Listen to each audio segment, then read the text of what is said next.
Do you want to be a fighter? RMC. There's only one Tyson Fury. Fighters Club. I'd like to take this chance to apologize to absolutely nobody. Alexandre Herbinet. I am the greatest. Bonjour à toutes, bonjour à tous et bienvenue au 239e numéro du RMC Fighter Club, un Fighter Club qui remonte dans le ring cette semaine pour vous proposer un focus sur le Japon et pourquoi le Japon est une des nouvelles places très fortes de la boxe mondiale. Avec moi pour en parler cette semaine, mon partenaire habituel du Fighter Club, co-présentateur du podcast Over the Ring, coach de boxe anglaise et de pied-point. Comment ça va, Baba ? Ça va ? Très bien, très content. Oui, je sais, et puis parce que thème oblige, Japon oblige, j'étais obligé de réunir pour la première fois l'autre binôme du podcast Over the Ring, Monsieur Lucas Bourdon, bonjour. Bonjour, merci beaucoup de l'invitation. Plaisir de te recevoir. Plaisir de se rencontrer en vrai, enfin. Exactement, et puis avoir tout Over the Ring avec moi, je pense qu'on va se régaler aujourd'hui à parler de boxe au Japon. C'est clair. Bienvenue dans ce qui sera à coup sûr un de mes épisodes préférés dans l'histoire de ce podcast. Bienvenue dans une ode au pays le plus excitant de la planète boxe actuellement, le Japon.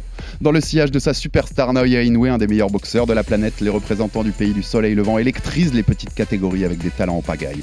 Comment et pourquoi le Japon est devenu un pilier de la boxe moderne ? Qu'est-ce qui rend ces boxeurs si spéciaux ?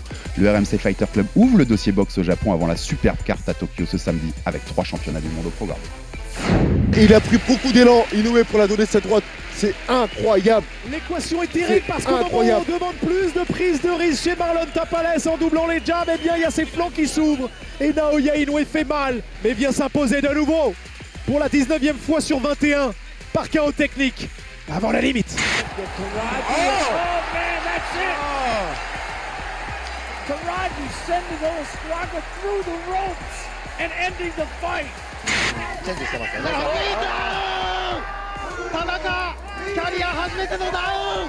a championship one for Nakatani.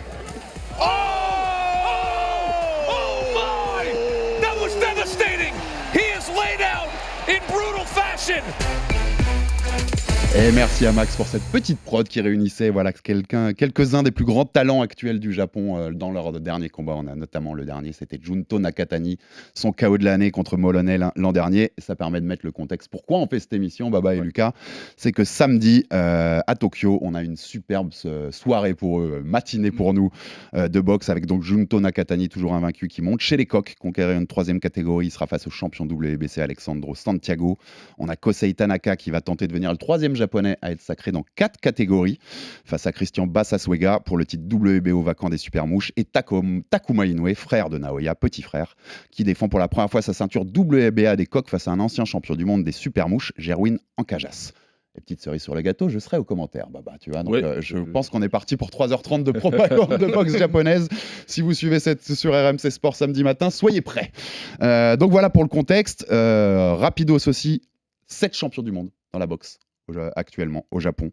Je vous les détaille rapidement. Les frères Yudai et Jinjiro Shigeoka chez les Pai, Kenshiro Teraji, champion unifié chez les Mimouches, Segei Yuri Akwai chez les Mouches, Kazuto Yoka chez les Supermouches, Takuma Inoue chez les Coqs, on vient d'en parler, et Naoya, le champion incontesté et unifié chez les Supercoqs. Ils sont 7 pour l'instant, ils pourraient être 9 après, avec samedi, puisqu'il y en a 2 qui pourraient récupérer une ceinture. Déjà, messieurs, avant de focus sur la boxe, je voulais qu'on ouvre globalement sur le Japon, parce que le Japon, c'est juste un pays historique pour les sports de combat. Là, on parle du pays créateur de beaucoup de sports de combat. Même pour ceux qui suivent beaucoup le MMA en suivant le Fighter Club, le jiu-jitsu brésilien, ça vient quand même du judo japonais qui a été importé via la famille Gracie. Il y a aussi beaucoup de pieds-points, c'est pour ça que aussi j'aime bien vous avoir aujourd'hui pour ça, au Japon. Qu'est-ce qui fait qu'on aime le Japon dans les sports de combat, messieurs ? Je vais commencer par une question très très large. Lucas, il est invité, il vient de loin, à tout seigneur, tout honneur. Eh ben, il y a un style déjà, en général, dans les sports de combat japonais, surtout en pied-point et en boxe, il y a généralement une boxe plutôt offensive. C'est pas parce que ça veut pas dire que les Japonais font juste la bagarre en baissant les poings, mais il y a quand même toujours, en général, sur la plupart des combattants, un style qui est plutôt offensif et qui plaît, en général. Et puis, culturellement, c'est quand même tu parlais du MMA, ça a amené le jiu-jitsu brésilien à la dérive du judo. Mais le MMA, les premières organisations de MMA, le Shuto, c'est en 84 avant l'UFC. Bien sûr. Et pour ceux qui voient en vidéo, je laisse sur le pull, j'étais obligé aujourd'hui. Ouais. Mais je sais qu'on partage ça, Baba, et sans doute toi aussi, Lucas. Le Pride, reste pour nous la meilleure organisation de MMA qui existait, pas la plus grande. Ouais. C'est un peu comme on disait quand on avait le débat sur le GOAT des Feather, Ouais. Baba. Exactement. C'est la meilleure à nos yeux, pas la plus Ouais. grande. La plus grande, c'est l'UFC pour tout ce qu'ils ont réussi, Oui, et voilà. l'implantation mondiale. Mais ça reste la meilleure. En pied-point aussi, hein, Baba, c'est un endroit où on a toujours eu beaucoup de beaux combats et de beaux combattants. Bien sûr, de toute façon, ça vient de là, l'amour. Moi, l'amour, en tout cas, du sport de combat japonais, il vient de là, même si, comme beaucoup de jeunes Français, j'ai commencé par faire du judo à l'école, parce que c'était implanté dans toutes les écoles primaires de France, quasiment. C'est mon premier contact un petit peu avec le Japon. Et puis bien plus tard, on a quand même un mec qui a décidé qui voulait savoir qui est le meilleur combattant de sport debout en striking. Voilà, il avait des karatékas, il y avait des nakmoe, il y avait des kickboxers, etc. Il s'est dit, attends, il faut que je fasse un sport qui ramène tout le monde au milieu, et on va voir, vraiment, on va découvrir qui est le meilleur combattant. C'est pour ça qu'il invente le K1, et puis tout ce qui en découle avec, et qui a une grosse importance dans l'histoire des sports de combat au Japon. Donc, comme le dit Lucas, il y a toute cette partie vraiment boxe offensive. Quand tu regardes un combat au Japon, c'est très rare. J'ai pas souvenir de m'ennuyer en regardant un combat, en tout cas entre japonais. C'est très très très rare. En tout cas, sur un event en entier, tu vas avoir 1-2 combats ennuyants. Mais tu auras sur 20. toujours des bonbons disséminés T'auras à droite toujours à quelque gauche. chose Ouais. d'intéressant. Tu auras des personnes qui regardent pas le kickboxing d'habitude, tu les mets sur une carte du Rise qu'on regarde beaucoup, bah, ils vont se dire c'est quoi ce truc de fou, c'est incroyable. Mhm. Et puis après, derrière, tu as le Pride qui a été vraiment l'apogée. On a eu des events incroyables, on a eu des events dans des stades qui ont été remplis, des ambiances de ouf, du show. Il y a le show, ce qui est intéressant. Pour moi, la grosse différence, justement, c'est que le Pride, chaque event, tu peux le situer. Tu peux trouver une spécificité par rapport à l'event, par rapport au combat, mais aussi ce qui s'est passé autour. Alors que l'UFC, comme on le dit toujours dans notre podcast, Lucas et moi, si tu arrives en plein milieu de l'event, tu sais pas où c'est. Ça peut être à Vegas, comme ça peut être à Tokyo, comme ça peut être à Paris, c'est la même salle, le même public, la même déco et les mêmes entrées. Donc tu sauras pas vraiment. Ouais, tu sais d'ailleurs qu'en France, ils ont du mal avec l'idée d'aller à la U-Arena parce que c'est pas un stade Ouais. entièrement circulaire pour le public. Exact. Donc tu peux pas mettre l'imagerie UFC comme ils font d'habitude. Donc ils ont du mal avec cette idée-là. Ouais, Ouais. c'est particulier, donc c'était différent et le Japon fait les choses bien. Pour rester sur ce contexte un peu global, mais Lucas, je sais que Takeru Tenshin, c'était un combat qui en pied-point te tenait très à cœur pendant des années. Et il faut expliquer aux gens à quel point ça remplit les salles. C'était au Tokyo Dome. C'était au Tokyo Dome, mais Tokyo Dome, c'était la... 55-60 000 personnes, et ça remplit la salle en un claquement de doigts. Pour un Oui, combat de pied-point. et puis même la boxe n'est pas revenue au Tokyo Dome depuis très longtemps aussi. Tyson Buster Douglas, Tyson Buster 90, et Douglas, elle revient pour Naoya pour Inoue Naoya Louis Inoue. Neri le 6 mai. Donc Takeru Tenshin, au niveau d'importance, c'est le premier sport de combat au Tokyo Dome depuis ça.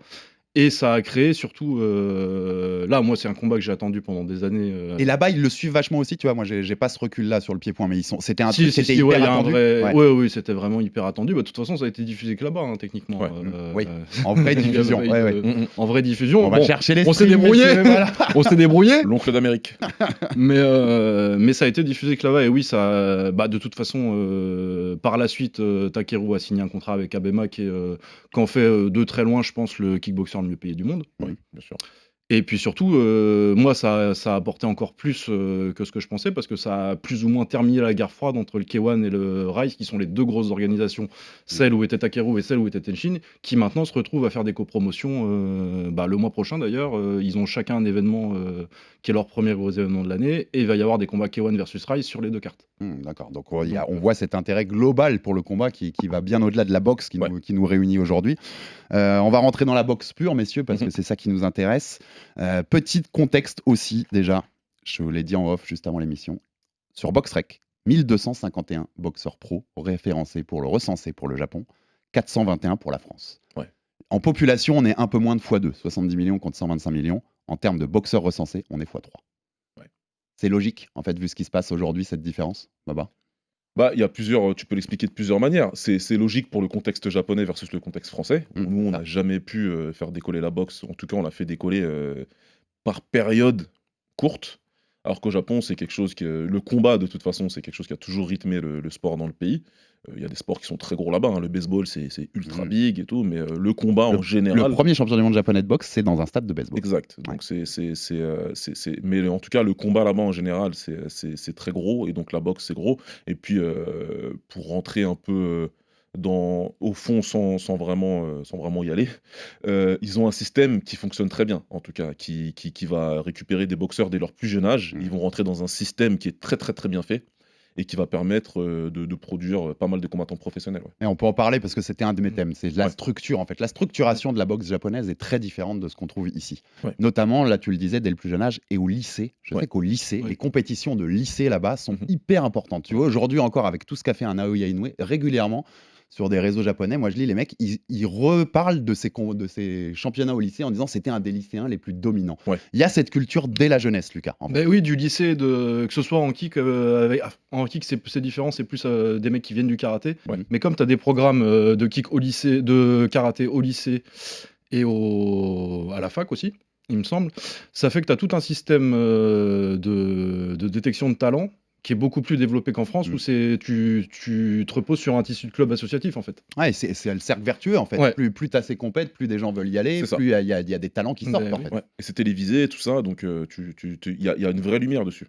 Et c'est plus important chez eux, j'ai l'impression, ces compétitions lycéennes, donc qui sont pour des boxeurs amateurs, hein, bien sûr, qui sont pas encore pros, que en fait des championnats du monde amateurs ou des choses comme ça. Eux, leur grand truc, c'est ces compétitions-là quand même. Bah, on va pas se mentir, ils sont quand même assez auto-centrés en termes. Bien sûr. Bon, sur tous les domaines. Un peu, ouais. Sur tous les domaines, mais là on parle de sport, et sur le sport ils sont très auto-centrés. Comme le disait Lucas tout à l'heure, on est des milliers de fans de kickboxing, des millions c'est beaucoup. On est des T'enflamme milliers. pas, On est au moins 12. On est au moins T'enflamme 12-13 pas. en France. Non, mais on est des milliers. En tout cas, sur Twitter, par exemple, on était des centaines à attendre. C'est honnête de dire qu'on était des centaines à attendre le gros combat de kickboxing entre Takeru et Tenshin. On a épuisé toutes les voies possibles médiatiques pour demander aux organisateurs de nous diffuser le truc. Ils nous ont même jamais répondu, quoi. On le diffuse au Japon et puis c'est tout. Ouais, Débrouillez-vous. notre Donc, ils le marché est diffusent suffisant. pour eux, etc. Donc c'est clair que si tu leur demandes c'est quoi le plus important entre la plus grosse compétition amateur chez eux et les championnats du monde amateur, ils vont te répondre nous c'est notre compétition à nous chez nous, quoi. Alors il y a un truc qui est intéressant, je trouve, dans ces structures, c'est l'idée qu'ils aillent très vite à des titres. Ouais. Naoya Inoue, titré championnat du monde, 6e combat. Kosei Tanaka, qui sera samedi sur la carte, 5e combat. Ça, c'est le système aussi de la structuration de la boxe japonaise qui fait ça. C'est-à-dire, la boxe japonaise, pour expliquer à nos auditeurs, c'est pas des promoteurs différents des salles. Mhm. Chaque salle est son propre promoteur. C'est Osashi, par exemple, Ouais. pour Naoya Inoue, on a Watanabe, on a Teiken, on a Taïken, surtout. des gyms qui sont des promoteurs, en fait, en eux-mêmes. Exact. Et qui vont monter leurs combattants. Je crois que d'ailleurs, qu'il y a une règle qui interdit 2 combattants du même gym de Ils peuvent s'affronter pas se sur, boxer, il me sur la semble, même ouais. carte. Ils peuvent C'est ça. pas, ouais. C'est une règle de la Ouais, ouais. Japan Commission. C'est ça. Qui vont ensuite les monter. C'est toujours le même parcours. Titre japonais, titre régional, donc OBPF, là, c'est Ouais. OPBF, ouais. OPBF, Oriental Oriental Pacific. Pacific Boxing Fédération, et ensuite championnat du monde. C'est leur structure qui fait ça aussi, qui fait qu'aussi vite on peut les monter à des championnats du monde, ces gars-là. C'est le fait qu'ils aient un background amateur ou par exemple en kick, si tu regardes le palmarès, pour ceux qui ont un palmarès amateur détaillé sur Wikipédia, si vous regardez le palmarès amateur de Tenshin, vous regardez que entre ses 10 et 15 ans, il a boxé 5 mecs qui sont au K1 maintenant ou au Rise ou qui sont champions ailleurs. Du coup, ils ont beaucoup d'expérience et très jeunes. Et ensuite, le matchmaking au Japon, c'est très. Il y a beaucoup moins de construction de carrière longue sur un combattant d'anglaise en Occident. En général, il va faire 15-20 combats avant d'arriver à un titre intermédiaire Ouais, c'est ça. ou On un est titre. dans ces eaux-là. Tu vois, c'est ouf, on voit un Jaron Ennis qui est quand même un gros talent de la boxe. Il est à 31 combats, je crois. Ouais. Il vient d'avoir son titre mondial qui a été envoyé Par par rapport- email d'ailleurs. Mais c'est 31 combats, quoi. tu Ouais, vois. c'est Là, super je long. parlais de mecs qui sont champions du monde au 5 ou 6e. C'est super long, là, on parle de... Est-ce qu'on a. Moi, j'ai l'impression même, Baba, que.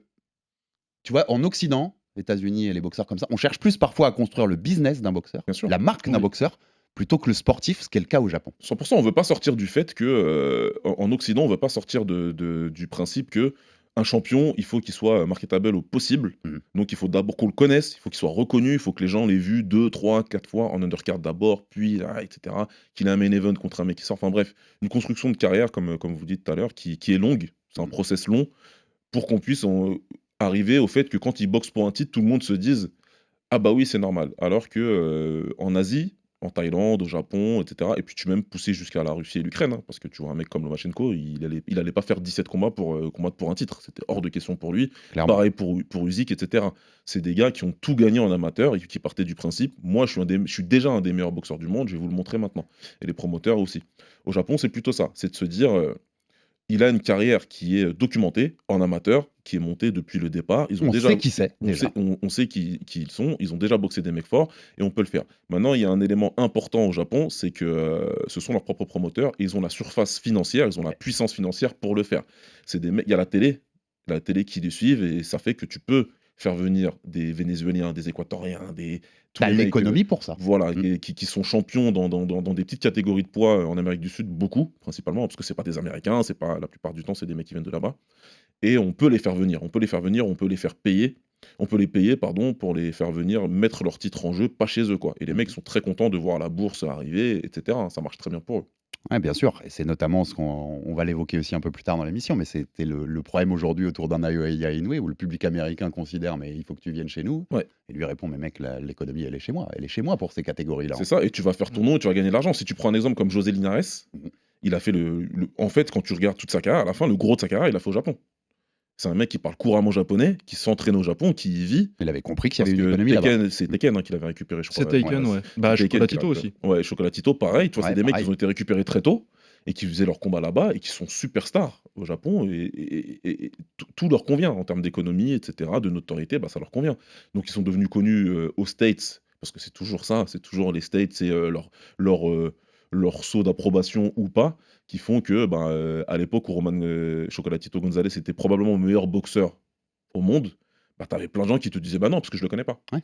Pour moi, il boxe pas. C'est le cas de Naoya aujourd'hui. On a un certain partie du public américain qui dit mais moi je le vois jamais combattre. Il combat à 4h du matin chez moi. Ouais, voilà. Et puis tous les combats sont à 4h du matin pour nous.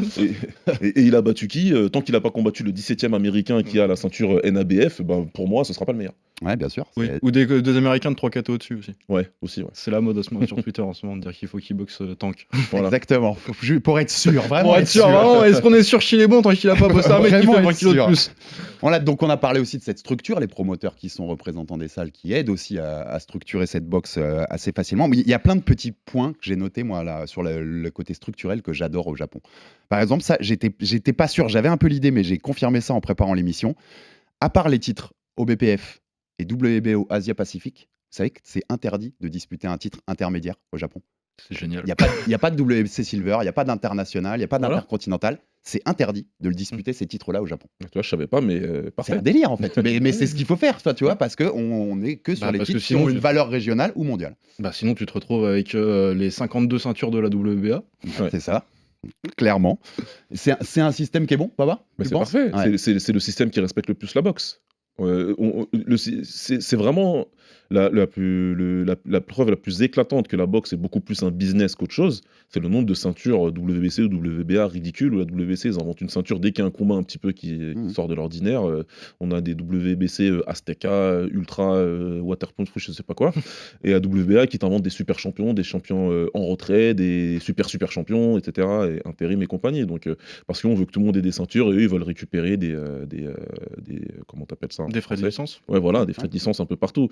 Donc, que le fait que le Japon fasse ça, c'est très bien. Et puis surtout, ça permet de dégager chez eux un vrai champion, un vrai numéro 1. Le mec qui arrive et qui va disputer la ceinture mondiale, le japonais qui va le faire, c'est parce que c'est le numéro 1. Takuma Inoue, il n'a pas disputé un championnat du monde parce que c'était le frère d'eux. Ouais. Il s'est d'abord mis dans la position pour. Après, derrière, il a les opportunités pour avoir une diffusion internationale parce que son frère brille. Parce que son nom est connu. Voilà. Ouais. Mais en tout cas, s'il s'est mis dans ses opportunités, c'est pas parce qu'il a été pistonné. Non. Et dans la même idée, point aussi que je ne savais pas du tout, il a fallu attendre 2013 pour qu'au Japon, si tu n'étais pas champion WBA ou WBC, tu pouvais pas combattre pour le titre IBF ou WBO, parce qu'ils considéraient que c'était un titre secondaire, tu vois, qui sont arrivés plus tard. Donc jusqu'à 2013, il fallait avoir un des deux principaux pour pouvoir combattre pour cela. C'est des petits détails, je trouve, mais qui montrent une structure sportive mais bien et puis il y a une réfléchie. culture du matchmaking où tu vas avoir beaucoup plus de combats de prospects entre eux que ailleurs. Si tu regardes beaucoup, même des mecs qui percent ensuite, c'est très rare de voir un mec arriver à un combat pour le titre en Occident sans un palmarès invaincu en général, ou sur la scène vraiment le top 10. Exact. Alors qu'au Japon, tu vois souvent des mecs arriver à 19-3 Ouais, je suis d'accord. avec une défaite sur le chemin en montant les KT sur un mec pour un titre japonais ou pour. Ouais, et puis au final, tu remarques souvent que la défaite, c'est contre un mec qui est devenu champion du monde plus tard, ou un truc comme ça. Exactement. Et il y a moins cette culture du zéro aussi, au fait. Oui. En fait, au final. Il y a même ça revient à ce qu'on disait à l'époque sur le Pride, où au Pride, si tu faisais un bon combat, t'étais rappelé. Que tu gagnes ou tu perdes. Voilà. Une tradition qu'on adore aussi, c'est le Nouvel An. C'est le réveillon du Nouvel An, qui est une spécialité japonaise, mais pas que de la boxe pour le coup. Hein. On a eu du pied-point, il y a eu du MMA, il y a eu du catch là-bas, catch professionnel qui est très célèbre là-bas et qui en a fait aussi des cartes. Donc le 31 décembre, en gros, on fait une grosse carte. Certains jours avant, même des fois, il y a eu des années où c'est 29, 30, 31, t'as trois events qui s'enchaînent. C'est une, je voulais noter là, pour le petit clin d'œil, mais c'est une tradition qui a été reboostée par Takashi Uchiyama, qui était champion WBA des super plumes et qu'on a fait 6 consécutifs de 2011 à 2016, chaque fois pour un titre mondial. Donc ça a un peu reboosté le truc. Et par exemple, en 2015 ou 2019, sur 3 jours, sur 3 enceintes, tu as 6 titres mondiaux. C'est quand même top parce que c'est un moment de vacances, c'est un moment où on a tous, tu vois, voilà, on sait, en France, on est dans le canapé, on vient de manger, on sait pas trop quoi regarder. C'est juste parfait en fait. Ah, mais pour le Nouvel An, parce qu'en plus, pour nous, du coup, c'est en début d'après-midi, parce que vous pourriez penser qu'on a passé des Nouvel An tout seul chez nous. Et t'as même pas besoin en fait. C'est ça. C'est le matin. C'est le matin, et puis après, tu vas fêter le Nouvel An. Non, c'est génial que ce soit en MMA, en kick ou en. Souvent maintenant d'ailleurs, c'est MMA et kick au même endroit avec le Rising. Mais ou en anglaise, c'est vrai. On a eu un Rising Bellator aussi, je crois, une carte commune. C'était pas un 31 décembre. Oui, c'était un 31 décembre. L'année dernière ou l'année d'avant, il me semble. C'est un truc. Franchement, Baba, moi, ça me donne même envie d'y aller un jour. De me faire un 31 décembre au Japon avec une grosse carte, quoi. C'est toujours sur le tapis, j'espère. ouais, carrément. Et c'est pas forcé d'ailleurs qu'on note bien tout de suite, c'est parce que ça, c'est une légende aussi. Toutes les grandes stars japonaises ne font pas forcément le 31. Non. Naoya Inoue et Kenshiro Teraji n'ont jamais combattu un 31 décembre. Non, j'en avais parlé moi avec un pote japonais qui suit le kick depuis très longtemps aussi.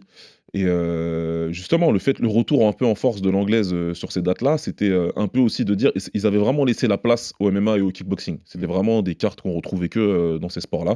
Nous, on savait, nous, c'est nos grands, pour les fans de kickboxing et de MMA, et surtout de kickboxing, c'est notre grand rendez-vous à nous, parce que début décembre, tu avais la finale du K1 à l'époque déjà, début ou mi-décembre, et puis juste derrière, tu avais la grosse carte du Nouvel An, et tu avais toujours des gros combats, tu avais des gros combats intéressants, tu avais des gros combats qu'on qualifie nous de freak show, hein. Il t'opposait deux mecs un peu. C'était très souvent Bob Sapp. C'était très souvent Bob Sapp contre quelqu'un. Qui résume bien les mots freak show, hein, on est d'accord. Voilà, avec des sumotori qui venaient en kickboxing se faire arracher et puis tout ça, quoi. Donc, d'ailleurs, le combat le plus légendaire de ces dernières années, Bob Sapp contre Osunarashi, si vous ne l'avez pas vu. Regardez-le, c'est un grand moment de divertissement, vraiment. et voilà, quoi. Donc, c'est vrai que l'anglaise a voulu récupérer un petit peu aussi la main sur cette date-là. Et de la même manière que Canelo a récupéré Cinco de Mayo, eux se sont dit, attends, c'est une grosse date, tout le monde regarde. Il n'y a personne en face, au final. Donc, on est bien. Il faut récupérer, c'est ce qu'ils ont fait, c'est pas mal. Mais comme tu l'as dit, en plus, c'est pas spécialement l'apanage des grosses stars du Japon. Non. Ça va être des bons combats, des très bons combats, mais par contre, pas avec les plus grosses stars. Non, tu vois, la plus grande star aujourd'hui dans la boxe au Japon, elle a jamais combattu. Naoya n'a jamais combattu un 31 décembre dans ces cartes-là. Et dernier point qui me faisait marrer sur le Japon et sur cette structure un peu globale, ça concerne Luis Neri, ils vont lui enlever le ban pour qu'il puisse revenir au Tokyo Dome affronter, mais ils ont une liste de combattants qui sont interdits de boxer au Japon, et il y a 3 raisons: soit un poids raté, ou un contrôle antidopage, comme on a eu pour Luis Neri, et les 2 autres, c'est soit il manque de skills, c'est-à-dire qu'il n'y a pas assez de skills, ou pas assez d'efforts donnés sur le ring. Je trouve ça génial parce qu'en fait, ça permet d'enlever le record padding. C'est-à-dire que ça empêche d'amener des mecs qui sont juste des faire-valoir, qui valent rien, qui vont rien donner dans le ring, juste pour avoir une victoire en plus. C'est quand même, pareil, petit détail, mais en fait, qui fait une grosse différence. Les mecs qui viennent pour une semaine de vacances à Tokyo. Exactement, ça n'existe pas, ça. C'est aussi un point qui fait en fait une différence sur la qualité de tout ce que tu peux voir dans les cartes. Bah bien sûr, c'est pour ça que regardez le sport de combat asiatique, Japon, Thaïlande, etc. C'est toujours intéressant parce que quasiment tout le temps, tu vas avoir des combats disputés parce qu'ils ont ces règles-là qui font que moi je viens du Muay Thai et en Muay Thai tu peux faire arrêter un combat sur 2 raisons comme ça qui se rassemblent. Il y en a une qui s'appelle Susumedai, c'est quand il y a un combattant qui est trop au-dessus de l'autre, l'arbitre il arrête, il te dit il y a trop d'écart entre vous deux, il y a un trop grand écart technique, on arrête, on lâche l'affaire. Et d'ailleurs c'était importé en France et il y a quelques combattants de mon club qui avaient gagné comme ça, n'est-ce pas monsieur Ali Bibi? Qui écoutera l'épisode parce que c'est un fan du Japon. Et puis au Japon, c'est un peu la même chose. Donc c'est des règles qui sont intéressantes. Je te dis pas que tout marche bien, hein. Évidemment, il y a les problèmes parce que c'est prévu avec les mafias et compagnie. Donc tu sais que tu as des combats. Il y a des combats qui ont été achetés et compagnie, mais on l'avait dit de notre épisode. C'est pas un thème que j'ai gardé pour l'épisode, l'influence des Yakuza et de la mafia là-bas. Je renvoie à l'épisode sur l'Arabie Saoudite. Exactement, on en avait un peu parlé. Sinon, on va faire 3 quarts d'heure en plus. Il faut qu'on relise le bouquin sur le Pride. Voilà, c'est un gros problème. Mais en tout cas, c'est intéressant et parce qu'évidemment, on a le journeyman en boxe qui est très important, qui a toute sa place dans l'histoire de ce sport et qui est très important parce qu'il a construit des carrières, le journeyman construit des carrières. Mais justement, ça a pris une trop grande place en Occident, ces histoires de journeyman, de faire venir des mecs pour faire briller d'autres. Et le rôle du journeyman aujourd'hui, il est un peu différent. Ouais, quand même, il y a quand même une pelletée de cartes en France, Lucas, où on voit les mecs, on se dit mais qu'est-ce qu'ils font là, quoi. Oui, je me rappelle de quand l'équipe s'est remis à. Je sais pas si on a le droit de le dire ici. Mais quand l'équipe s'est remis à passer de la boxe et quand il relance l'équipe 21 et qui commence à diffuser un peu de boxe en France, tu te retrouves avec des débuts de soirée où t'as un mec qui est là pour briller et un mec souvent un Hongrois à 1,12. Ouais. Qui sait pas trop où il est Qui sait exactement. pas trop où il est, mais qui est venu prendre 400 balles, quoi. Et qui va pas essayer du tout, quoi. Ouais, et puis en plus pour des bourses qui sont Ah qui valent ouais, même pas en fait bourses ce qu'il à fait là. trois Et le dernier clin d'œil, il est magnifique. Tu sais que pour avoir sa licence de boxeur pro au Japon, faut passer un test écrit où tu connais les règles. Absolument. Et il faut faire 4 rounds. C'est tout bête. Et il faut faire Et à 4 rounds devant des 4 rounds de officiels, sparring, ouais. devant des officiels qui vont vérifier. C'est bête, mais ça montre aussi une intelligence dans la façon dont on veut C'est construire clair. le boxeur. Il y a une vraie structure, c'est important. D'ailleurs, si il y a des gens qui veulent découvrir un petit peu comment ça se passe vraiment et avoir une idée globale de comment ça se passe au Japon pour devenir pro, il y a un support génial, c'est Hajime no Ippo. Tout à fait. On allait en parler. Parce que tu ouvres la porte, donc c'est parfait. Parce que donc c'est un manga. Ouais. Je suis pas du tout manga, que vous le sachiez. J'adore la boxe au Japon, Ouais. mais je suis pas du tout dans ce genre de truc. Donc j'ai dû réviser un peu mes fiches pour ça. Je crois que j'ai noté, c'est marrant, le mec qui a créé Hajime no Ippo, il détient un des gyms. Ouais. Le JB Oui. Sports Gym. Donc il y a une culture qui vraiment se. Ouais. Ça a beaucoup joué, ça, vous pensez? L'influence des. Je sais que il y a aussi, j'ai noté Ashita no Joe, Oui. un manga sorti en 68, vachement vendu à bien. 7 J'allais dire, ne millions regarde pas, d'exemplaires. regarde à gauche. D'accord. Bon, je vais plus voir là, à 16 millions d'exemplaires. Je sais qu'il y a des films à la télé. C'est au une cinéma. des meilleures œuvres C'est de fiction. sur la culturellement, en boxe. fait, au-delà du Ouais. sport, il y a aussi une culture de la boxe dans les médias, Lucas. Oui, t'as un vrai Ashita no Joe et puis Hajime no Ippo qui est son héritier quelque part, même si c'est pas exactement le même type de manga. Mais oui, c'est un des. Il y a un personnage qui meurt dans Ashita no Joe et il y a eu des funérailles nationales au Japon. Un personnage fictif. Pour un personnage fictif. Ouais. Ouais. Avec je sais pas combien de temps, Ok. mais en milliers de personnes qui se. Là, c'est plus que Rocky au Hall of Ouais, Fame de la boxe. ouais, Là, non, on c'est dépasse ça quand même. hein. C'est vraiment une œuvre fondatrice culturelle japonaise où t'as encore, je crois qu'il y a un film live action du coup qui est sorti peut-être dans les années 2010. Et ça, Donc ça, tu penses, ça joue aussi sur l'appétence du public? C'est-à-dire que le public Ouais, qui a c'est ça, découvert la boxe via ces et sur produits-là les box va voir des et boxeurs sur les derrière. boxeurs aussi. Oui, Sur les bien sûr. boxeurs, hein. L'inspiration Tenshin a déjà dit qu'il avait appris des trucs dans Ouais. Hajime no Ippo. Hmm. Il a dit ça je fais ça parce que c'est dans Hajime no Ippo. Ouais, c'est une dinguerie en fait quand il pense, Ouais. parce que c'est l'influence de la culture sur le sport, ce qui est rare en fait, tu vois. C'est rare d'avoir ça. C'est impressionnant. Mais On a tous suivi on a tous suivi Olivier Tom quand t'étais jeune. Ouais. mais c'est pas cité par les footballeurs français en mode je suis devenu footballeur parce qu'il y avait Olivier Tom. Je pense que la vérité, c'est qu'il y en a qui ont dû s'inspirer de deux, trois trucs, mais en Occident, c'est tout de suite vu comme moins sérieux. Ouais, bien On sûr. va tout de suite te dire, ouais, mais n'importe quoi, tu vois, t'as regardé des trucs dans des dessins animés, tu veux le mettre en application, et puis là, t'as une des plus grandes stars du sport de combat au Japon, qui est l'un des plus grands talents tout court en termes de sport de combat mondial de ces 20 dernières années. Et ouais, il te dit clairement, j'ai fait ça parce que je l'ai vu Je m'inspire de trucs. dans un manga, et alors, qu'est-ce qu'il y a? C'est dingue. quoi. Mais moi je pense que ça joue même sur la façon dont ils gèrent leur carrière. En s'inspirant des gestions de carrière du manga. Moi, Takeru qui signe au One, c'est pas nécessairement. C'est pas ce qu'il veut boxer Rod Tang, mais je pense qu'il y a un côté où il y a tout un truc dans le manga où ils deviennent champions du Japon et après il faut défier le monde, quoi. Tu vois. Faut aller Et je pense que dans sa tête, s'exporter. je dis pas que c'est 100% de sa décision, mais le côté, le fait que le One soit pas au Japon et que ça ce soit un truc international où il va boxer des tailles, plutôt que parce qu'il y avait des options encore pour rester au Japon. Ouais, bien S'il sûr. était resté à Kawan, il y a Ouais, ouais, il y avait il y possibilité. avait possibilité. En plus, maintenant, il y a de la copromotion avec le Rise. Du coup, ça lui ouvre tout un pool de nouveaux opposants. Mais ça l'intéressait plus le Japon. Il y avait un côté, il faut que je défie le monde maintenant. Et ça, je pense que c'est un côté. On a grandi en lisant des shonen. Et il y a c'est un vrai. côté. C'est réel, parce que tu avais des mecs du K1 de la grande époque, des japonais, tu vois, de les petites catégories, ce qu'on appelait le K1 World Max, donc c'était 70 kilos, et qui a vite créé des superstars. Dans le K1, donc le K1, le kickboxing, le tournoi poids lourd où il y avait Jérôme Le Banner, entre autres, les japonais ne réussissaient pas. On en a parlé hier dans notre épisode avec Lucas, ça a toujours été compliqué parce que gabarit, Parce que gabarit, voilà. on va entamer un peu une partie Et gabarit on parce que viendra dessus. c'est important aussi. En fait. Mais sur celui des 70 kilos, ils ont eu des Japonais qui étaient bons, qui arrivaient à concurrencer les combattants internationaux. Il y avait toujours cet aspect-là. À chaque fois qu'il sortait un Japonais, parce que le K1 Max avait son propre tournoi japonais, d'abord, et puis ensuite il y avait le tournoi dit international, dit monde, le World Max. Et au tournoi Japon, je me rappelle très bien d'un mec qui s'appelle Yasuhiro Kido, pour ne pas le citer, qui a beaucoup boxé de japonais, qui s'est hissé au top du Japon, et puis qui a combattu son premier adversaire international, c'était un Coréen, Shibin Lim, qui le bat par KO en plus. Et puis la première question du journaliste, et ça m'avait marqué moi à l'époque, c'était de lui dire « Vous êtes finalement devenu international ».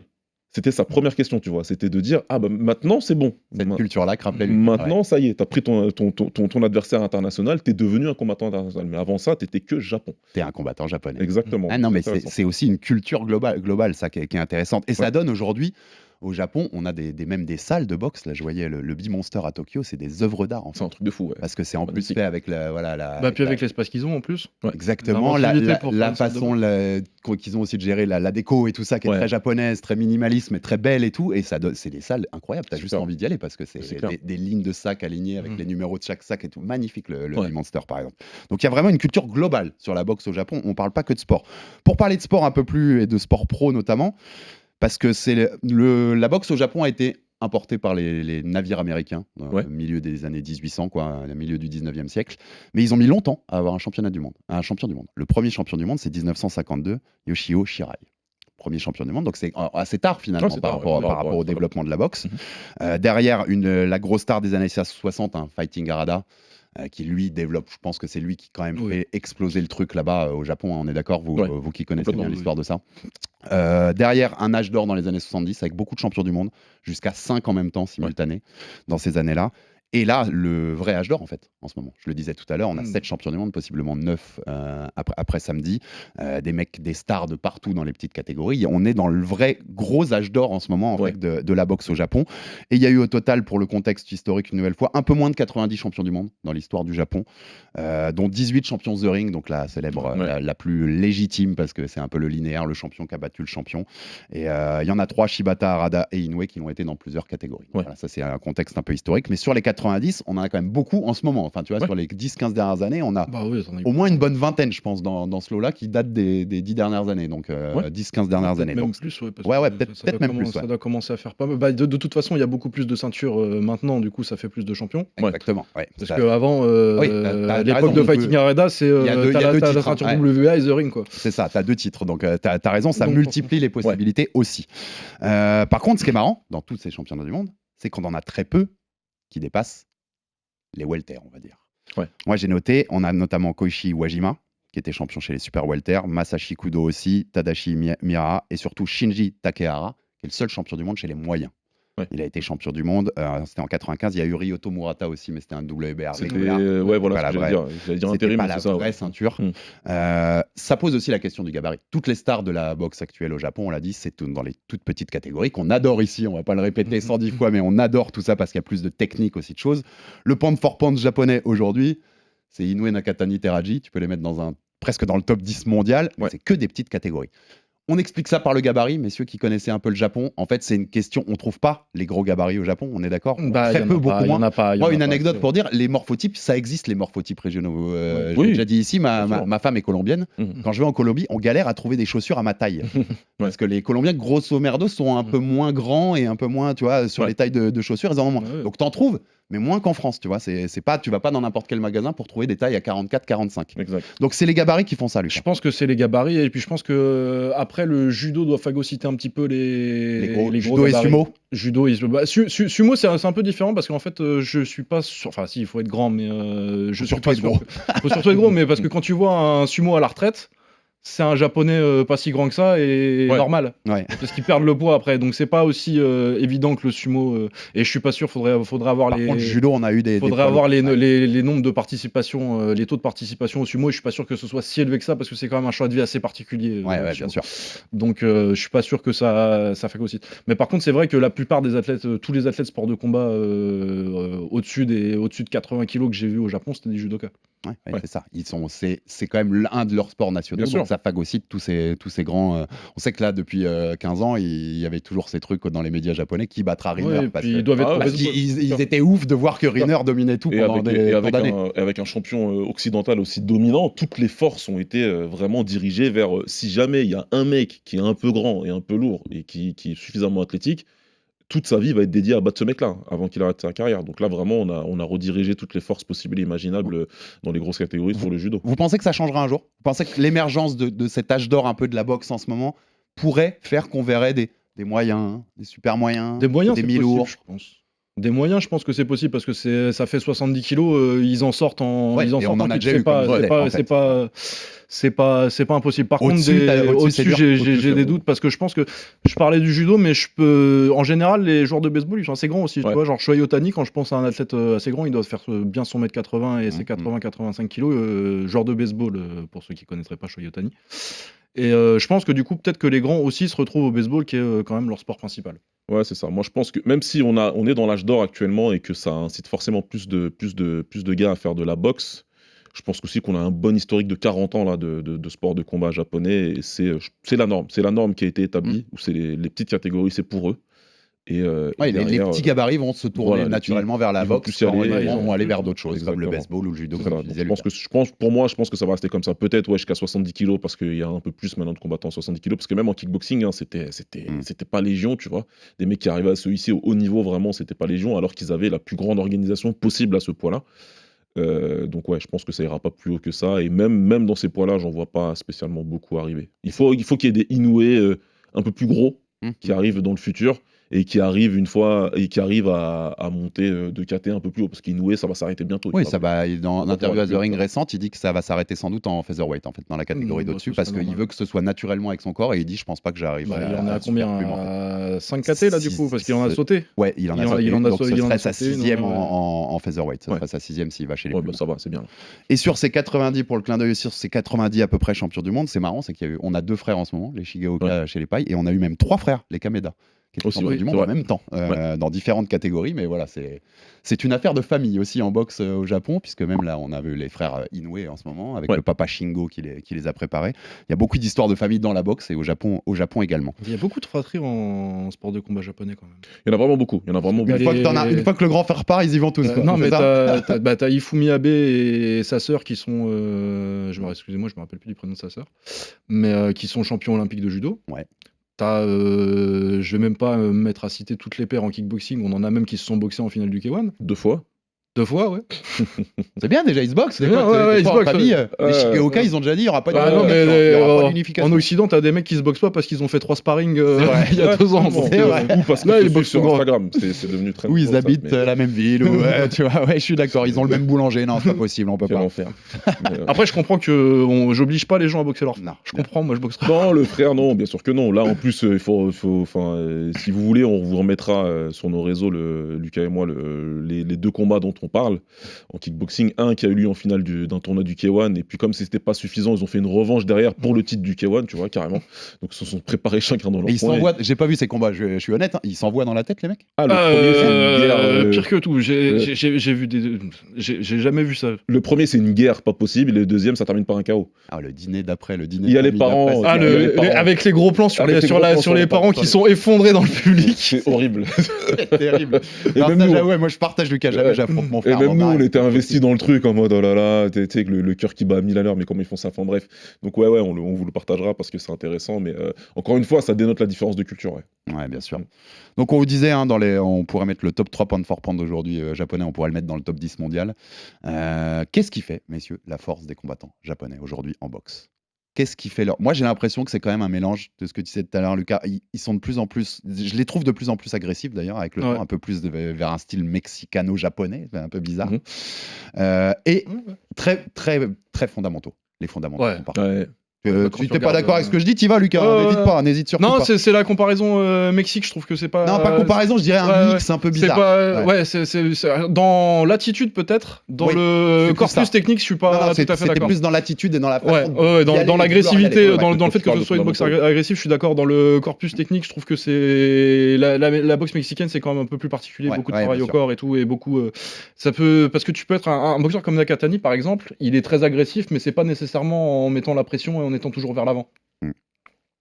Donc ouais, il y a cette petite différence là, mais après sinon Non, mais je suis important à d'accord avec noter, toi. t'as raison. Et aussi, j'ai l'impression qu'ils maîtrisent tous les fondamentaux sur le. Ah bah ça, quand tu De vois A à Z, un combattant comme Nakatani, qui je regardais hier pour préparer l'émission son combat contre Molony, le nombre de trucs qu'il sait faire, que ce soit les esquives, que ce soit les enchaînements sur le premier knockdown quand il enchaîne double uppercut côté gauche. Il part pour le troisième et il se rend compte qu'il est trop baissé, il n'aura pas la distance. Il repart avec une droite, une gauche par-dessus et un uppercut droit qui met le knockdown. C'est un enchaînement de niveau technique. L'adaptation pendant ton enchaînement de te dire j'allais envoyer le troisième mais il faut que je change parce que ça passera pas, la distance a changé. C'est un niveau technique exceptionnel et ces esquives elles sont incroyables. C'est les boxeurs qu'on veut montrer dans une école de boxe, Baba. Moi, je me souviens d'un papier sur Inoue dans The Ring en 2019, où je veux pas dire de bêtises, mais je crois que c'était Ben Davison, qui est le coach de Anthony Joshua et ancien coach de Tyson Fury, qui disait si je dois montrer un boxeur dans mes cours pour les gamins, je mets une cassette de Naoya. Bien sûr, parce que les fondamentaux, c'est parfait. Les fondamentaux de la boxe sont respectés. On est toujours bien sur les appuis. Ça frappe. Ça travaille de façon régulière, constante. La pression éduquée qu'ils arrivent à mettre, tu vois, c'est vraiment quand ils sont des pressure fighters, ils le font vraiment en respectant la boxe au pied de la lettre, tu vois, pas en fonçant, pas en faisant n'importe quoi. Donc vraiment, si tu veux le montrer à quelqu'un qui commence, c'est ce qu'il faut montrer. Maintenant, moi, je pense que la différence principale, pourquoi ils sont si forts, et dans les petites KT, dans les KT où ils sont en tout cas, pourquoi ils sont si forts et qui montrent une vraie différence avec les autres nations, je pense qu'aujourd'hui, par exemple, dans ces KT-là, nous, on peut pas rivaliser. On n'est même pas dans la conversation. Je parle de la France. Et en kickboxing, on l'a vu aussi. Parce qu'on n'en a pas assez. Désolé de te couper, mais on n'en a pas assez en fait. Non, c'est pas ça. Pour moi, c'est l'expérience. Quand ils arrivent au niveau pro, ils sont expérimentés. Ouais, un pro français qui arrive au même niveau à 0-0, en fait, il n'a pas du tout la même expérience. C'est des amateurs expérimentés, tu vois, qui arrivent ensuite derrière en pro. C'est pas comme s'ils avaient fait comme nous. On a un circuit amateur qui va fonctionner. Si je prends la boxe, quand je prends le pied-point, juste la semaine dernière, j'étais au Critérium des Espoirs en boxe anglaise, tu vois. Donc tu vois les mecs qui passent par là, où ils doivent passer par le challenge du premier round, ensuite ils doivent faire le Critérium Espoir, etc., etc. Donc on a un circuit. Et il y a des talents dans ce circuit. Et il y a des talents, c'est juste que là, après, je vais te rejoindre au niveau du nombre, ils y vont pas assez en nombre. Alors qu'au Japon, c'est un circuit obligatoire. En France, tu vas trouver des moyens détournés, tu vois. On a un jeune boxeur qui combat ce soir, qui est parti combattre au Luxembourg parce qu'il pouvait pas combattre en pro en France, tu vois. Tout à fait, Bakary Samake. Alors qu'au Japon, tu vas passer par le circuit quoi qu'il arrive, c'est un permis que tu dois passer, c'est un permis de boxer que tu dois passer en fait pour pouvoir arriver à ces niveaux-là. Et donc l'expérience. C'est marrant parce que Bakary dit toujours, et son père Issa disent, on est passé parce qu'il avait une boxe un peu pro et ça n'allait pas avec la boxe olympique et le système fédéral français, donc on a voulu passer direct. Ça n'arriverait pas au Japon. Non, ça n'arriverait pas. Un parcours comme Samake, il passe par ses rangs amateurs. Ça n'arriverait pas. Et puis ensuite, plus longtemps en tout cas. Ouais, exactement. Et puis en plus, tu sais, de dire ça, je suis d'accord. Il y a des mecs qui n'ont pas le style qui ont un style qui s'adapte pas bien au circuit amateur, mais que tu peux adapter, tu peux faire des choses, et ça va te permettre de construire ta carrière et d'avoir une base solide. Et je dis solide, j'ai même pas fait exprès, mais c'est parce que je voulais donner cet exemple-là précis. Je voulais parler de Christian Mbili. Ouais. Où Lucas et moi, on le voit boxer en amateur, on le voit boxer au JO, on se dit alors lui, quand il passe en pro, ça va faire du dégât. Je suis sûr qu'on peut retrouver les tweets. Ça va être un truc de fou. On a flashé sur lui, on s'est dit putain lui incroyable. Dès qu'il faut qu'il passe en pro style, tout de suite et tout, tu vois. Mais pourtant, il a fait le boulot en amateur, il a passé ses grades, il a fait le truc jusqu'aux Jeux Olympiques. Quart de finale au JO quand même. Oui, c'est le vainqueur d'ailleurs. C'est pas une carrière amateur lambda. Non, clairement. Il perd contre le vainqueur. Il aurait pu être médaillé. Mais tu voyais que c'était que pour les pros, par contre, ça marcherait beaucoup mieux sur du 12 rounds, sur le temps d'installer sa boxe, qu'il aurait le moyen de travailler, etc. De vraiment de faire du dégât. Donc c'est là où c'est intéressant. Et si tu veux, le fait de s'astreindre à ça, les Japonais font qu'ils arrivent aux pros où ils ont vraiment beaucoup d'expérience. Et tu vas prendre un 5-0 japonais contre un 5-0 français, je suis désolé, mais il y aura une grosse différence. Il y a un monde d'écart en fait. Bah oui, et puis après, si on revient sur l'aspect des catégories, on en a beaucoup moins des boxeurs dans ces catés-là, et surtout ceux qui sont dans ces catés-là, ils ont beaucoup moins d'opportunités de boxer en France. Exactement, et ils s'affrontent 1000 fois. Je prends les mecs en Muay Thai que j'avais que je connaissais à 54 kilos, ils avaient déjà les Gaylord Moutier, tout ça, de chez moi. Ils avaient 6 combats les uns contre les autres parce qu'il y avait 3 mecs en France à l'époque. Et puis l'intéressant chez eux dans les petites KT, c'est que ça attire du monde, ça attire de l'argent et du public. Nous, c'est difficile en fait. En Europe, aux États-Unis, les petites catégories, même si tu as des talents, c'est pas ça que tu vas mettre au sommet de l'affiche. Tu vois. Et en France, on a un seul exemple en mimouche, c'est Brahim Asloum. Parce que c'était Brahim Asloum avec toute le. Parce que le titre olympique. Exactement. Si Brahim Asloum fait une médaille de bronze. Il a pas le même contrat Canal. Non, il n'y a pas Bercy peut-être rempli autant, tu vois, pour un mimouche, c'est une rareté en fait chez nous, alors que chez eux, ça draw. Et c'est là où je voulais vous citer, j'en ai parlé tout à l'heure, mais il faut citer Naoya Inoue dans The Ring il y a quelques jours. J'ouvre les guillemets, messieurs, et on va débattre de ça, mais ça va nous permettre, Baba, je sais que ça nous tient à cœur, et Lucas, tu dois le savoir aussi, sur le public américain et ce qu'il pense de ces Japonais. Je cite, 2 points, ouvrez les guillemets. La raison de vouloir le rêve américain, c'était que si vous accomplissez quelque chose aux États-Unis, votre notoriété explosera et les gros chèques suivront. Mais dans l'ère du streaming de nos jours, je crois que c'est important d'ailleurs ce point-là, dans l'ère du streaming de nos jours, si vous avez du succès au Japon, vous pouvez gagner des millions, même dans des petites catégories. Il dit, c'est pour ça que Stephen Fulton est venu combattre au Japon et pas aux États-Unis contre moi. Les gros combats sont en plus faciles à organiser chez nous par notre système. Dit, tout le monde veut combattre au Japon dans nos petites catégories et les choses changent dans ce sens en ce moment. À la base, tout le monde voulait combattre aux États-Unis car il y avait la possibilité de gagner beaucoup d'argent avec le système des pay-per-view. Mais aujourd'hui, c'est le Japon qui est devenu la scène où les combattants de nos catégories aspirent à concourir. Il a tout dit. Bah, je pense, oui. Et le Parce système, que- en fait, c'est ça aussi, le système aujourd'hui, les changements de façon de consommer la boxe fait que le Japon peut exploser. Bah oui, parce que du coup, un combattant de 52 kilos d'Amérique du Sud en général, parce que ça, généralement, dans ces catés-là, ça va être les Thaïs, les Philippins, les Japonais et l'Amérique du Sud. C'est ça, ouais. Un Américain du Sud, un Vénézuélien par exemple, qui est fort, mais qui va pas pouvoir boxer dans son pays parce qu'il n'y a pas d'argent pour faire de la promotion. Entre aller ouvrir en tout début de pay-per-view ou en prélim qui passe sur YouTube pour Top Rank à Las Vegas, ou être en co-main event contre un Japonais au Tokyo Dome. Bah, en fait, T'as vite choisi. Ouais, vite choisi, hein. T'as vite choisi, ouais, bien Bien sûr. sûr, photo, le business, il est là-bas. T'es Stephen Fulton, Baba, on est d'accord, tu vas au Mais Japon. là, Tu dis pas, je vais pas combattre Inoue parce que je veux le combattre absolument à Vegas. Je pense que c'est jamais rentré dans leur réflexion. S'ils sont tout à fait honnêtes, c'est jamais rentré dans leur réflexion de faire venir Inoue. C'est Inoue la star, c'est là-bas que ça se passe, les petites catégories ça se passe, et tu peux construire une carte autour des petites catégories, mettre la lumière sur une catégorie dans laquelle toi tu boxes, de toute façon. Et pourquoi pas aussi repérer ton futur adversaire, pourquoi pas on te fait revenir pour un common event pour un autre japonais qui est en train de monter. Inoue, faut qu'il. Je trouve que c'est même un super exemple, Fulton, parce que j'ai le même combat à Vegas. Ouais. Il n'y a pas autant de lumière sur ce combat. Mais il y a zéro lumière. Parce que même les Américains, tu voyais sur les réseaux ce jour-là, ils se sont levés hyper tôt pour voir l'Américain qui allait enfin essayer de détrôner Inoue, tu vois, et avec cette mystique de lui, il va le faire. Tu vois, t'as un côté, ils se sont pas. C'était pas un samedi soir normal, quoi. non, exactement. Tu vois ce que je veux dire? Ce truc de on est intéressé par ce truc-là qui se passe à l'autre bout du monde. C'est ça, et puis c'est de façon exotique. C'est toujours pris de façon exotique. Et quand tu les parles, t'as l'impression qu'ils vont regarder Frank Dux faire le kumité, je sais pas où. Non, mais c'est un truc de fou. Alors qu'on parle d'un boxeur de chez eux qui est ultra talentueux, parce que Stephen Fulton est ultra talentueux, c'est un vrai bon boxeur qui est parti prendre un mec plus fort que lui, c'est comme ça arrive. Mais il est parti le faire chez lui et c'était normal, c'était le sens de l'histoire. Sauf que pour eux, c'est encore beaucoup trop compliqué de l'admettre. Et on l'a dit dans notre épisode, et je l'ai dit, et j'ai eu des commentaires par rapport à ça, donc je vais le redire, parce que c'est toujours bien de souligner quand on pense qu'on dit quelque chose qui est vrai. Je pense que je dis quelque chose qui est vrai. Le streaming, les autres moyens de diffusion de ces combats-là et de ces catégories-là font que ça rend la boxe à tout le monde, au reste du monde. Et on n'est plus obligé d'être à la merci de Bob Arum qui se dit je vais mettre le petit combat parce que lui je l'ai signé, mais je vais le mettre en ouverture. Et je sais même pas si ce sera télévisé. On sait pas. Que là, la télé japonaise, ils vont tout téléviser de A à Z. De A à Z, du début de la carte, du prospect au championnat du monde. La boxe aux États-Unis, elle est pas si en forme que ça, en vrai. Hein. Non, bah non. Showtime, Il y a HBO et Showtime qui sont là, Qu'est-ce qu'on fait? Qui prend la ESPN, quoi. Pour résumer ça, Lucas, Naoya, s'il combat plus jamais de sa vie aux États-Unis, il a combattu 3 fois déjà, dont 2 fois dans la bulle sanitaire à l'époque du Covid. Ça restera quand même une méga star et ça restera un all-time great de la boxe. Bah oui, ça change rien. Ça change rien, on est d'accord. Malgré ce que disent nos amis fans américains, ça changera rien. Ah, ça changera rien. De toute façon, il est champion dans quoi 4 catégories maintenant. 4 KT, ouais. Étalé sur 5 ou 6 catégories du coup parce qu'il en a sauté. Oui, alors il a boxé qu'un seul Américain du coup que Fulton. Bah, y a pas, moi je l'ai suivi la carrière de Naoya Inoue. À aucun moment il y avait un Américain dans ses KT, dans les qui boxaient au même poids que lui, qui me faisait me dire lui il faut absolument qu'il boxe, sinon c'est pas le boxeur qui prétend être. Contrairement à ses fans US qui veulent voir contre Tank, donc 3 KT au-dessus, parce que s'il n'y a pas ça, on sait pas ce qu'il vaut en fait ce petit japonais, c'est quand même spécial. Hein. C'est particulier, et puis c'est toutes les petites KT, c'est comme ça. Lomachenko, quand il arrive, les gens ils réécrivent l'histoire, ou ils font semblant, ou beaucoup ont dû supprimer leur tweet.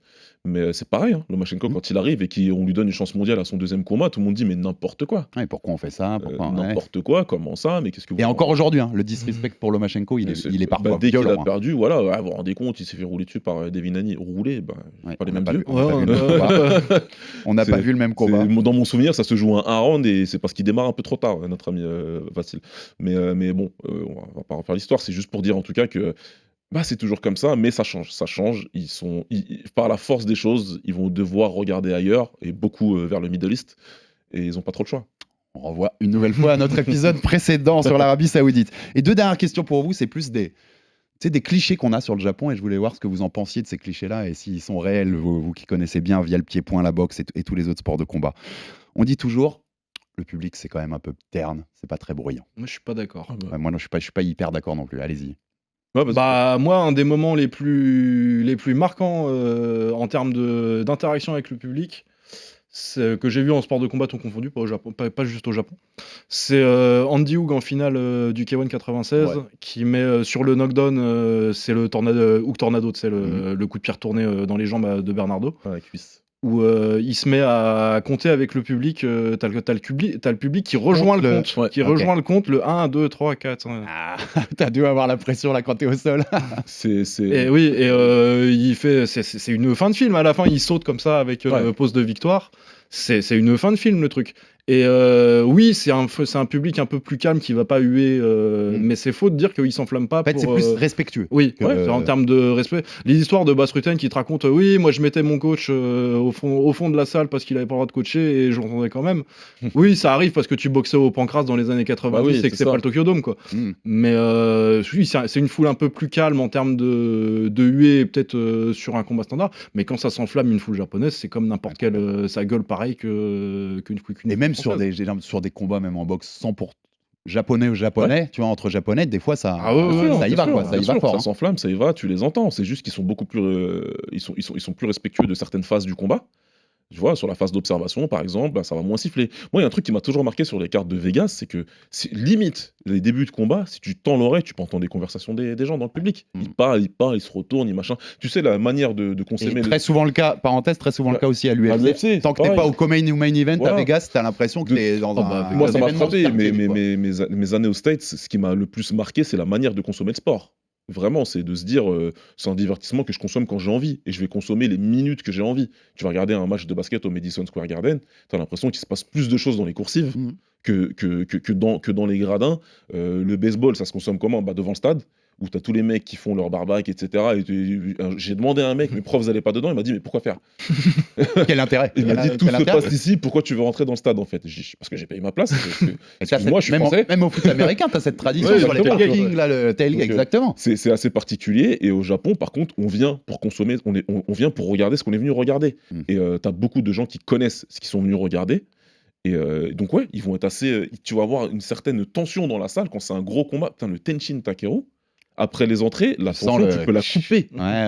Avant que le combat commence, on est tous, tu fais dans notre télé, on est tous comme ça. Mais tu la sens dans la salle. Lucas et moi, on se parle plus. De toute façon, je crois qu'on s'est pas parlé pendant 1 heure. Mais tu la sens, tu la sens dans la salle, c'est la même chose. C'est des gens qui sont là. Ouh là là, comment ça va se passer ? Et puis au premier knockdown, tout le monde se réveille. Waouh, et ça crie, etc. Et c'est la même chose. Mais on le citait, le Inoue Fulton, regarde-le. Ouais. Il y a une sacrée ambiance. Il y a une ambiance, de feu. Et puis pareil, juste, il y a un truc que moi, des fois, j'aime bien me refaire sur YouTube. Tu regardes certains gros combats du Pride.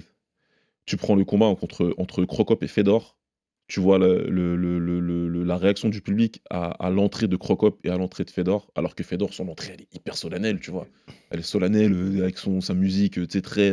Et en plus, il n'y a aucun japonais dans les deux. Et puis t'entends le public qui se réveille et qui crie, donc ouais, non, ils sont pas si calmes que ça. Bon, alors, premier cliché qu'on a détruit un peu. Et le deuxième, c'est on dit souvent, tu veux être bien jugé, va au Japon, parce qu'ils sont plus fair, sont plus justes parfois que dans d'autres endroits. Vous en pensez quoi de ça ? Parce que moi, pareil, je suis pas... J'ai vu certains des plus gros alors peut-être qu'il y aura des différences de discipline aussi. En anglais, je sais pas, mais en tout cas, certains des plus gros vols que j'ai vu de ma vie, c'est en kick. Là-bas. Ouais, d'accord. Non, mais on est d'accord. Quand c'est pas des vols, c'est des extra rounds injustifiés. Voilà, même si à la fin il gagne, le tas gagne à la fin, mais on lui fait faire 2 rounds de plus. Quoi. On en parlait. Il n'y avait pas besoin. Exactement, on en parlait hier avec Lucas, 2004 par exemple, où tu as les 2 tailles qui arrivent, tu as Boakao qui explose, parce que c'est l'année où il gagne le K1 dans le max pour la première fois. On lui fait faire un extra round en finale contre la superstar japonaise Masato, qui est une méga star. Faut partir du principe que c'est une des plus grosses stars que le Japon a vu. On fait faire un extra round pour rien. Et puis la même chose pour la finale des gros, pour les poids lourds, où Wozniacki il fait 2 extra rounds contre Musashi et qui sont totalement injustifiés. Mais bon, c'est comme ça.